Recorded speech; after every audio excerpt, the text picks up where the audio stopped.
Sto seguendo un caso di rapimento. Mi ritrovo ad allenare 5 bambini rom. Stanno facendo retati in tutti i campi. E questa donna che parla 3 lingue e io a stento parlo l'italiano. Sto lavorando a Parigi per un'associazione che si occupa di diritti umani.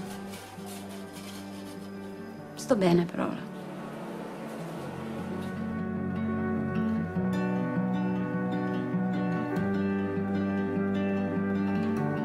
Come ti chiami? Fabrizio. Veneto Sulejmanovic. Graziano. Raffaele. E poi? Halilovic. Sono nato in Italia. Ah, allora sei italiana? Sì. Ah, perfetto. Sono nato a Cagliari. A Cagliari.